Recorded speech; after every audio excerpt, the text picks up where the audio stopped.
है शहर में, और इसको कितना सस्टेन किया जा सकता है। जब तक कि आपके पास प्रॉपर इंटेलिजेंस नहीं होगी, जब तक कि आप खुद इनिशिएटिव लगा के वो जो स्लीपर सेल्स हैं, वो जो इनके हिमायती हैं, उनको नहीं पकड़ेंगे पहले, तब तक जो है वो आपका इनिशिएटिव जो है वो ख़त्म हो जाएगा। ऐसा ही है कि जैसे हम ये स्टूडियो में बैठे हैं, बाहर अंधेरा है, हमें कुछ नज़र नहीं आ रहा, मगर बाहर सारे जो हैं बंदे वो हमें देख पा रहे हैं।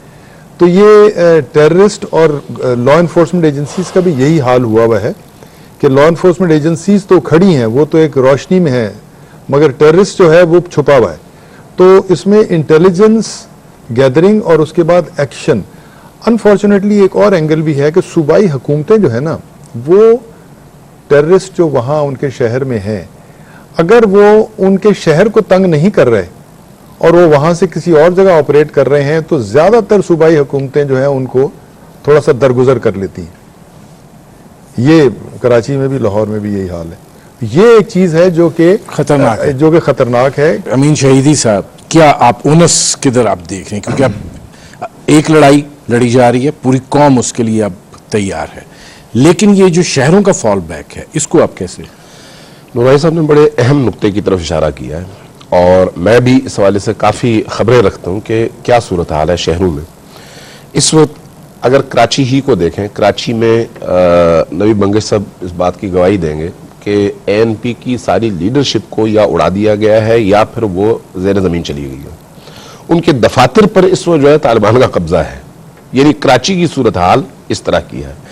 पंजाब के अंदर सूरत हाल ये है कि तालिबान वहां से जब मार खाते हैं तो वापस अपने उन ठिकानों की तरफ आते हैं जहां पर उनको पनागाहें नसीब हैं और जहां पर उनको शेल्टर्स मुहैया हैं।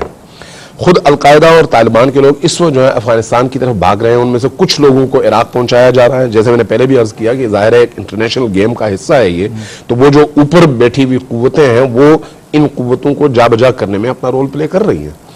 इस सूरत हाल को सामने रखते हुए मैं बार बार इस बात की तरफ ताकीद करूंगा और तवज्जो चाहूंगा कि हुकूमत को सिर्फ इसको लोकल अंदाज में नहीं देखना चाहिए, उस इंटरनेशनल सिनारियो में भी देखते हुए इस बात के सद्दबाब को यकीनी बनाना चाहिए कि इन दहशतगर्दों को आज जब आप खत्म करने लगे हैं और ये भागने पर मजबूर हैं, तो कल ऐसा ना हो कि अपनी पनागाहों से ये निकल आए। एक सवाल अमीन साहब ये पूछ लूं आपसे, तस्नीम नूरानी साहब, जो सवाल इसमें बुनियादी तौर पर है कि एक जंग आप फ्रंट पे लड़ रहे हैं, एक लड़ाई आपको अपने अंदर से भी लड़नी है।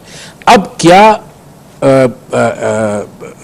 जो हमारी पुलिस की, हमारे जो दीगर इदारे हैं, फौज को ज़रा माइनस करके जो सिक्योरिटी के इदारे हैं, क्या पॉइंट ऑफ स्ट्रेंथ है कि वो अंदरूनी तौर पर भी कार्रवाई करके अगर फ्रंट पे उनको ख़त्म किया जा रहा है तो पीछे से भी बैकबोन जो है वो? देखिए, मैं समझता हूँ कि अगर इसमें फ़ौज ने कंट्रोल संभाला ही है, तो फ़ौज फिर अगर हर शहर में खुद डायरेक्ट करे ताकि पॉलिटिकल इंटरफेरेंस सूबाई हुकूमतों की ख़त्म हो जाए शहर की सियासत पे, तो फिर मैं समझता हूँ इफेक्टिव हो सकता है। ये नहीं है कि पुलिस को नहीं पता कि ये लोग कहाँ छुपे हुए हैं, कौन इनमें से है, मगर शहरों में हमारी सूबाई हुकूमतों की एक किस्म की कनाइवेंस भी है, जिसमें कि वो, जैसे मैंने अर्ज़ किया कि अगर वो उनके शहर को तंग नहीं कर रहे, उनके सूबे को तंग नहीं कर रहे, तो उनको वो रहने देते हैं। आप ये कहना ये चाह रहे हैं कि जिस तरीके से एक मैंडेट उनको शुमाली वज़ीरिस्तान में दिया गया है और अगर उनको इधर मूव किया गया है, तो शहरों के अंदर कार्रवाई का मैंडेट आप कह रहे हैं फौज को दिया जाना चाहिए, गया होगा, क्योंकि अगर फौज वहां आई है तो इस वक्त तो वो in aid of civil power उस लिहाज से नहीं नजर आ रही कि हर सूबाई हुकूमत ने बुलाया हो। कम से कम मैंने सुना नहीं। ये वैसे एक नॉर्मल जो लीगल तरीका है वो ये है कि ये चीज़ जो है, ये नॉर्मल सूबाई हुकूमत जो है वो रिक्वेस्ट करती है कि जी हमें, तब फौज आती है। अगर फौज कराची में आई है और सिंध हुकूमत की तरफ से कोई ऐसा स्टेटमेंट नहीं आई या उनके कोई नोटिफिकेशन नहीं हुई, तो फिर फौज इस ओवरऑल ऑपरेशन के हवाले से जो रिएक्शन है उसको रोकने के लिए आई है। और ये अब लीगल तजिया इसका करना पड़ेगा कि आज खुद आई है या सूबाई हुकूमत ने उसको बुलाया। अब इसमें एक जुमले का मैं इजाफा करूं नदीम साहब, जो नुआइन साहब ने फरमाया कि हत्ता सिंध हुकूमत से ये डिमांड की गई कि आप सिंध के अंदर ऑपरेशन की इजाजत दें, तो उन्होंने इस बात की इजाजत नहीं दी और ये कहकर नहीं दी कि यहाँ के हालात ऐसे हैं कि हम इसको अफोर्ड नहीं कर सकते। इसका मतलब है जो नुआइन साहब बात कर रहे हैं वो बिल्कुल दुरुस्त है कि हुकूमतें, जो सूबाई हुकूमतें हैं, वो अपनी गुंजाइश देखती हैं, ये नहीं देखती कि इन द लॉन्ग टर्म इन दहशतगर्दों के वजूद से पूरी रियासत को किस तरह के नुकसान पहुंच सकते हैं। इसलिए जिस चीज की शदीद जरूरत है इस वक्त वो ये है कि शहरों के अंदर जो इनकी पनाहगाह हैं और इनके सपोर्टर्स हैं, इनको लॉजिस्टिक जो सपोर्ट मुहैया करने वाले लोग हैं, उनको फौरी तौर पर पकड़ा जाए, उसके नतीजे में इनकी पनाहगाहें खत्म हो, तब जाकर आप इन द लॉन्ग टर्म ये उम्मीद रख सकते हैं कि आप एक पुरअमन पाकिस्तान बनाने में शायद कामयाब हो। आपको क्या लग रहा है नबी बंगी साहब, ये जो फॉल बैक है उस हवाले से ये फौज जो है, क्या वो सिर्फ एक रैपिड रिस्पांस फोर्स के लिए कि कोई रद्द अमल आए, जो अमल हो रहा है तो उसको देखा जा सके, या फिर ये कि नहीं अब इनको जहां जहां ये हैं उनको टैकल किया जाए? मुझे हैरानगी इस बात पे है कि जहां पे ऑपरेशन किया जा रहा है और जो सबसे पहले इफेक्टेड एरिया होंगे वो पेशावर होंगे, बनू डी खान जो 1 फरलांग के फासले पे है मेरे शाह के पास, उन सिटीज़ में तो आर्मी डिप्लॉय नहीं की गई। हैरानगी है, मुल्तान में हो गई, इस्लामाबाद में हो गई, लाहौर में शायद हो रही है, पेशावर में तो एफसी हमने भी आए हैं, इस बात पे हमने क्वेश्चन भी रेस किया है सेनेट में। दूसरी बात यह है कि कॉन्स्टिट्यूशनली ये लीगली बात नहीं है, कि कॉन्स्टिट्यूशनल बात है, ये एक रिक्वायरमेंट है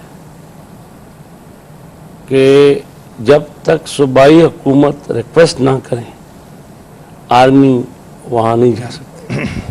फिर तो माशाल्लाह हो गया, क्या army themselves decide to go and means capture Karachi और समवेयर, कैप्चर मैं नहीं बोलूँगा कि वहाँ पे वो अपने फौजी तैनात। लेकिन नबी बंगी साहब मतलब क्या किया जाए? अगर कराची उधर एक अमल हो रहा है, इधर रद्द अमल में कराची एयरपोर्ट जैसा कोई और बड़ा इंसिडेंट हो जाता है, मैं बात कह रहा हूँ, आप बात को समझें। इसमें फिर हो हुकूमत वक्त, चाहे वो सूबाई हो, मैं मरकजी को पे ब्लेम करूँगा, ये हुकूमत वक्त का काम है।